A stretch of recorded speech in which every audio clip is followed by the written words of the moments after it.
And now we have Subbu Vincent from the Markkula Center for Applied Ethics at Santa Clara University talking about mobile news apps. Thank you. Thank you, Gary. Thank you all for being here today. This is going to be really interesting to follow because Julia is awesome on the social media side, and I am not going to be touching the social media side, but there's a lesson in the story just in the two slide decks. I do research and tool development as well as convening, consulting, as well as I also write on media ethics.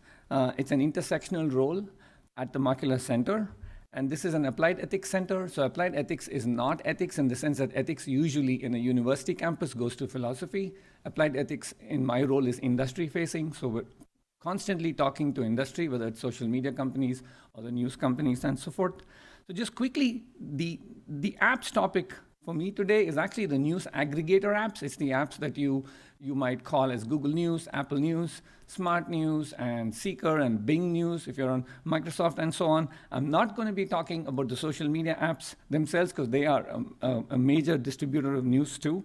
And just as a quick, disclosure, I've done a one-on-one consulting effort for one of these apps that you see on the screen there. It's called Seeker, S-W-E-K-R. That's a new upstart. And so the news apps market really has a whole range of people. There's established folks like the big tech companies, you know them, Google News and Apple, Yahoo News, and so on. There's also new players who are not exactly like yesterday. Smart News has been there for a while, from 2014-ish. Newsbreak is actually, relatively new. These are all in the tens and millions of users. And then you've got the actual upstarts who are launched about a year or two ago. And then you've got the latest player in the space is actually, Artifact. This is the Instagram founders who have started this firm to do news distribution. Now, just quickly, if you want to look at how these apps work, it's instead of me giving you a whole bunch of charts, if you go to this entity sensor tower, you can put any app there and it'll tell you what the data about that app's usage is, like where all the app is active, what's the actual ranking of the app, and so on. So for example, if you go check out Smart News, you'll find that it's probably in the install range of 50 million, and so on and so forth. And you can do this for a whole bunch of apps. Now, just quickly, what I'm not doing is comparing news apps for we, the consumers. That's kind of well done in a whole bunch of sites, because the way we react to news apps as consumers is different from the role news apps are playing for news distribution in discourse, in the sense of democracy and what we the people are actually interested in. So if you look for consumer app level news, you'll find lots of pieces online that give you the latest comparisons. One caveat for this, for this talk is that there is an antitrust case ongoing, as you folks know, and that has implications for the fact that search defaults are there on your phones, and that has implications downstream for the fact that your default news feed might be linked to the platform that put the search on your phone. So, some of these views might change based on where that case goes. For the moment, I'm just going to tell you how the market is as we speak.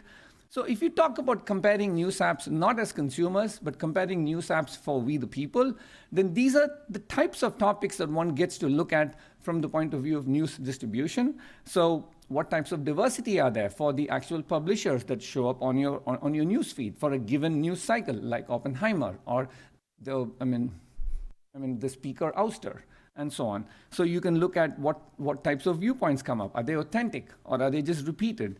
And are impacted groups actually included? Are there enough solutions articles or not? And so on.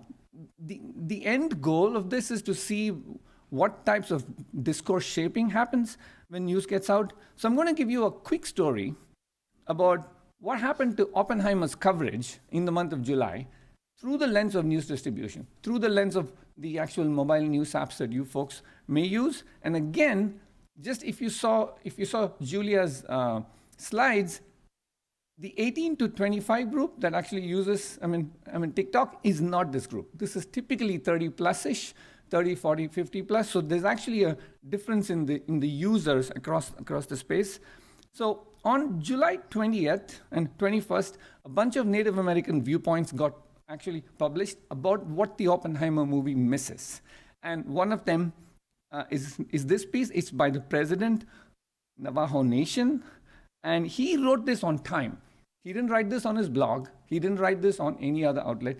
He wrote it on a legacy but well-known entity called Time, whose results otherwise surface quite well on a whole bunch of news feeds across news apps. And it just came up online. It also came up on Native News Online, which is an indigenous American news outlet. There's about 10 or so that I track. And the author of the outlet, of the piece there, is also an author. Here you can see his name, Rickert. So that's also an author from the same group.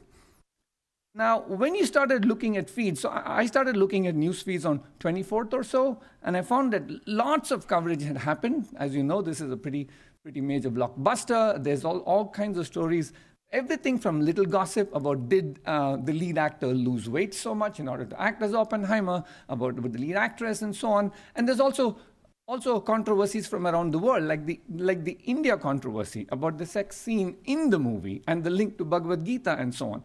So it's not just the coverage of the film that actually will show up on the feed and actual criticism about the movie, but also all the stuff that happens afterwards as discussions take on in Japan, in India, and so on. So it's not surprising that you'll find all of these these pieces from across the different types of publishers on your feeds. Now, if you go across them, Google, Bing, Seeker, what's interesting is, and then on the left, you'll see another app, The Factual, and then you have another aggregator called Ground News. That's a more recent entry in the play. None of the major apps actually carried either the Time piece authored by an indigenous American leader or pieces on indigenous American publications referring to that kind of piece and the same views, which was about the fact that the land on which the Manhattan Project and all of the stuff got built actually were occupied by them earlier, and then there were all kinds of downstream implications for that project. I don't have to go into all that, you folks know it. So, but then on July 27th, the feeds changed. So what happened? What actually changed was that on Bing News and Google News, the LA Times picked up a piece that actually goes into the fact that Native Americans today actually have views on that, and they explain why and so on. And that piece came up on the LA Times, and this is very similar to the criticism leveled by that author who wrote the piece on Time. And also, that also appeared on Native News Online. And it also shows up in Google News, but it's a different entity. It's called KSL News, which is a broadcast station, pretty well known, I assume, in the system. So Bing and Google News actually pick up, but they pick up the perspectives from mainstream publishers on 27th. So what changed? More importantly, why?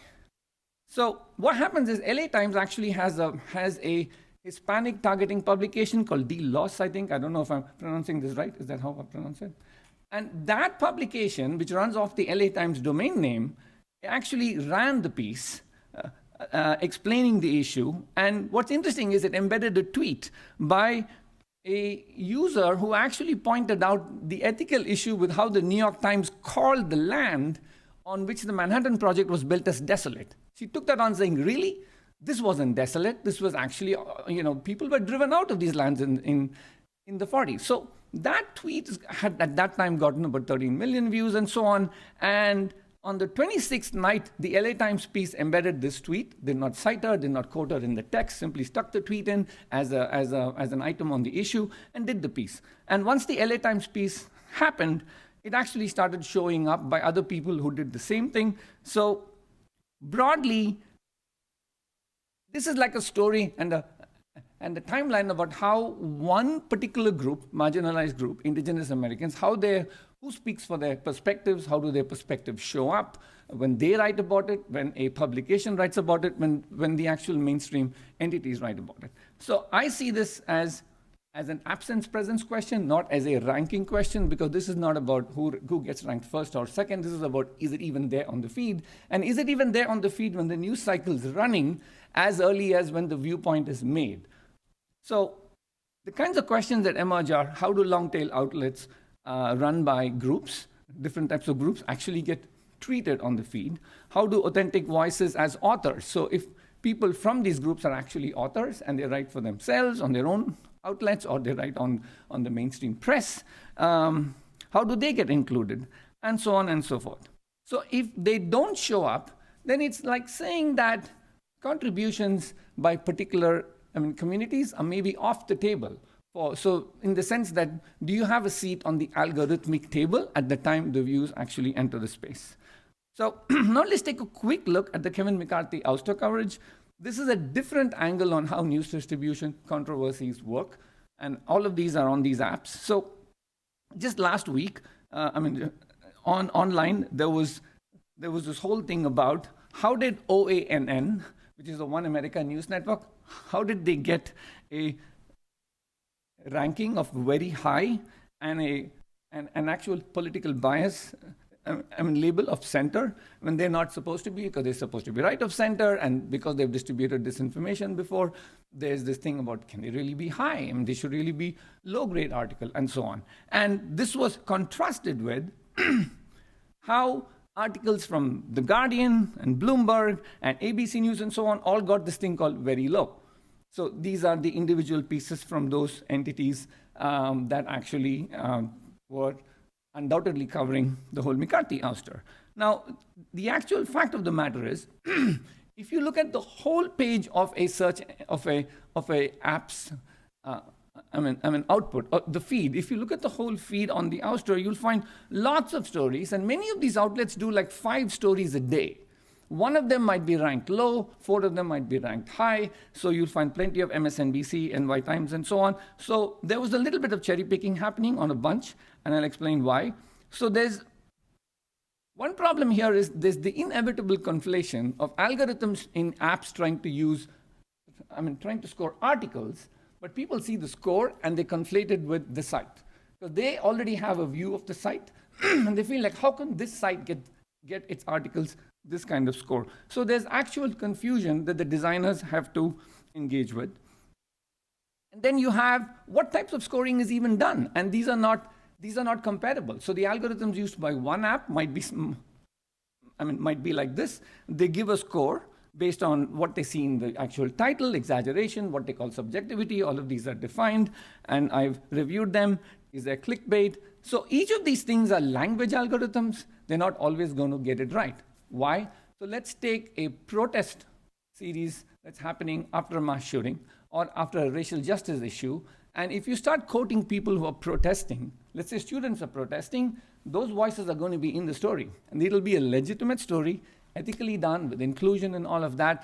And then let's say the headline elevated some of the protesters' views. There might be anger in there. So it's not automatic that the per article algorithm score is going to account for the fact what type of story is this, who's being included, and so on.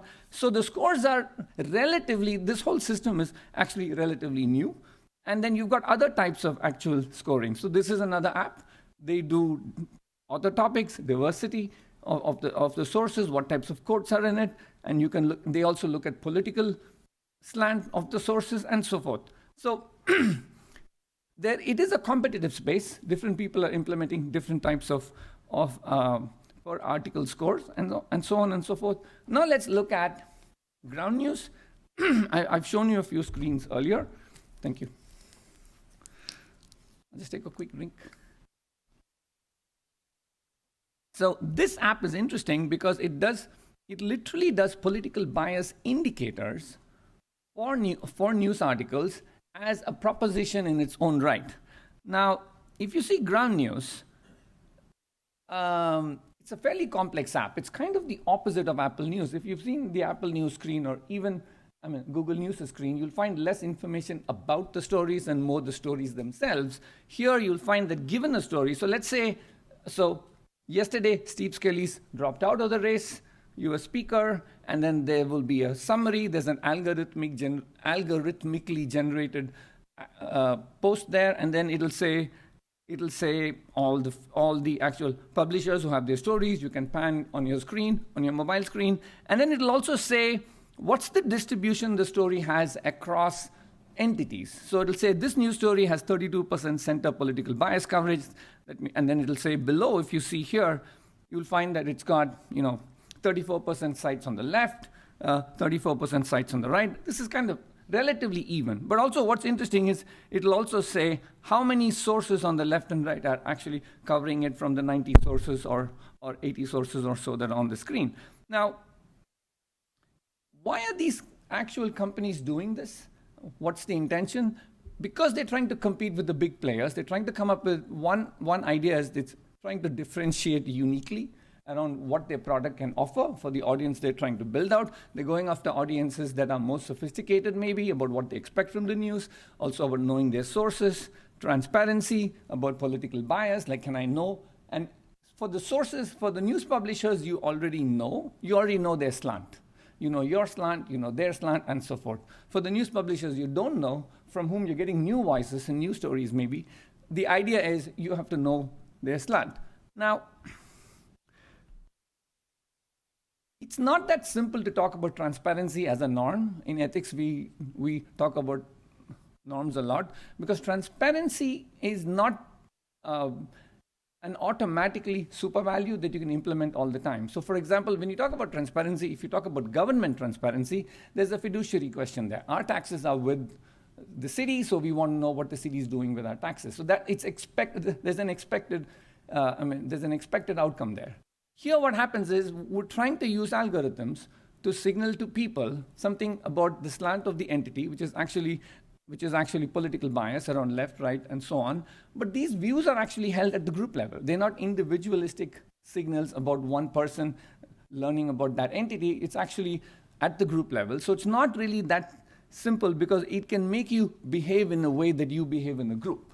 And that can either lead to more polarization, it can lead to less polarization. It's not really clear. And because of that, we actually studied this question in my work. And we had an early finding that the assumption that if you stick a political bias label on a story, what does that do to selection from the feed? It's not automatic that people are media diet oriented. It's not automatic that people are going to say, I'm left leaning, so I'm going to read more articles on the right, or I'm right leaning, so I'm going to read more articles on the left. If anything, we found asymmetry. We found that Democrats and left-leaning people tend to want to cluster more around the left and read less from the right if the labels are visible.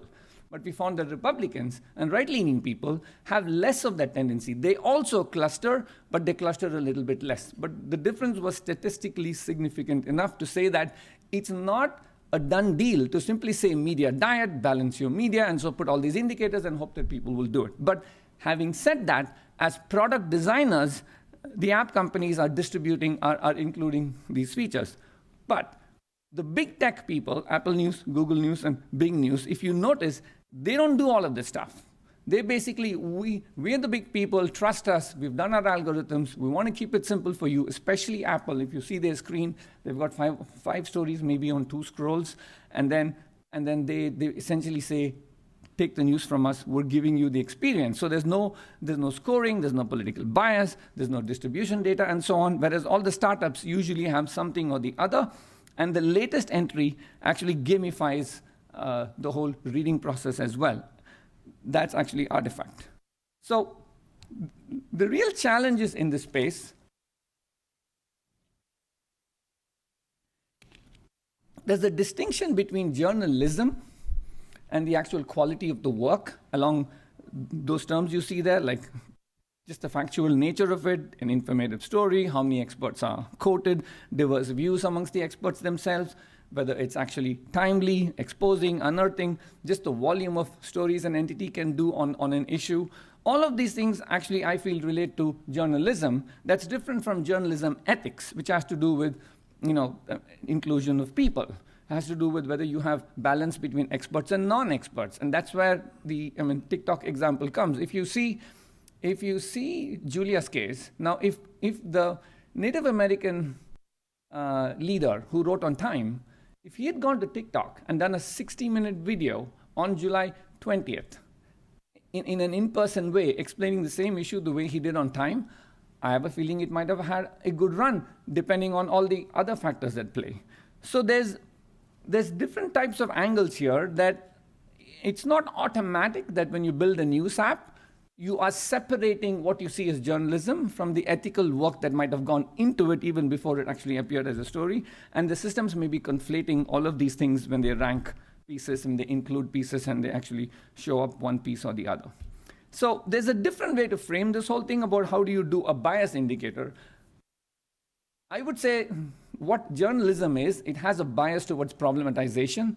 It has a bias towards reporting the problems, which is a good thing. It's not inherently bad. But there is an anti-solutions bias. You don't have enough solution stories that emerge. That's why there's a whole movement in that space. So there are ways to maybe use algorithms to put indicators on stories saying this is a solution story. And there's also data that indicate people want more of those. And those areas are not yet included in design at this point. There's also an elite bias. So we tend to quote more experts. We tend to quote people more in power, people who have title. We don't quote people so much on the ground. That's shifting now. So that's another kind of bias on which you can put indicators that are more around democratic values in terms of how you use the apps and what signals you read on it. So all of these things are kind of topics that are now entering discussion at a roundtable that I run. And I have to thank all of these folks because they give inputs to me in the actual meetings we have. We're discussing use cases at this point on how distribution works. There are people from Google News and YouTube, and TikTok has joined last month, Ground News as well. And the idea here is to try to build a consensus set of principles on what can the app companies do and distribute, on how they distribute what are their inclusion policies, and what algorithmic transparency do they need to have. That's what we're doing. Thank you.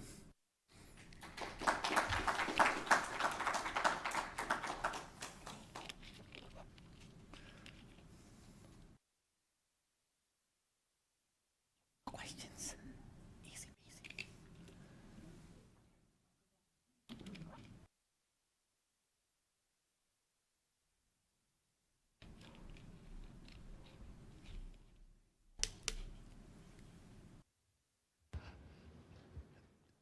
So do you see then a greater and greater role for AI in analyzing these stories? And first of all, determining whether it says the story is biased one way or the other, and then also putting a tag on it? Just as a describer of the reality in front of me, yes, because engineers are going to do what engineers do. And I used to be one, so there is that productivity feeling people get. I want to sort these articles, I want to rank these articles, I want to use large language models. There's already efforts to use large language models in this space to catch up where the older algorithms couldn't do it. So as a describer of what's happening, yes, I see more and more happening simply because they're approaching the intervention point downstream of where the supply side works. There's infinite supply of stories on a news cycle today. Given a news cycle, relative to what human attention has, you have thousands of stories competing for your attention. So their utility angle will be, I want to give you a feed that has the stories that you're most likely going to click on. So there's going to be engineering work, and as a result, there's going to be AI work. Where I come in on is, there's going to be tech work anyway. Why don't we complicate the way we start looking for ethical signals in the work so that your distribution doesn't just follow business metrics, but it follows business metrics and some value for democracy. So otherwise, we're flying blind for democracy.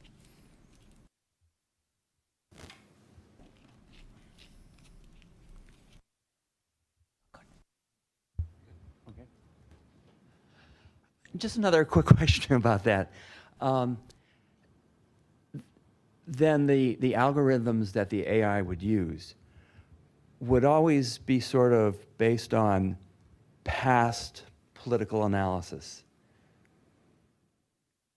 That's partly the problem with the left, right, and center indicators. Yeah. What's left in America is not what's left today, and what's right in a country may not be what's right today, particularly because of the effect of the words themselves. There was a time in this country when people would say left and think it's a different ideological proposition. They may disagree with it if I'm coming at it from a different angle, but I might not hate somebody. But today, the words themselves are beginning to have effect, but that's because particular people would like them to have the kind of effect. Algorithms are not tracking that level of distinction. So there's always going to be problems if you take this approach, if the discourse in the country is already shifting. So yeah, so I think there are fundamental limits to attempting to signal those kinds of values on actual labels. Should we be doing it?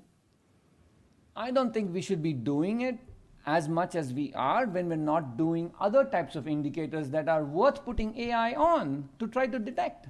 So I would like to know if a solution story shows up on the feed, if a solidarity journalism story shows up on the feed. I'd like to know if the AI machine can actually say, oh, this one is likely to win a Pulitzer Prize tomorrow. So if enough investment happened on that line to understand not just the language, but also the entities behind the language. So I prefer to use the term just for fun, JLEM instead of LLMs, because we need a journalistic language and entities model that understands the type of journalistic work, including influencer work. So there's more work to be in. If I had to invest tech in it, I'd invest tech on those lines and get all the false positives, get all the false negatives, and work through that with the same grit that engineers and product people are now showing for the conventional type of algorithmic advantages you get in trying to identify political bias and so on. So if we had gone over those humps, then I think we have good grounds to say we've gone over those hills, now let's do this as well. But we've gone straight for the emotional hills, moral values and so on, and I think, so yeah, so the should question I would say is redirect talent in newer directions.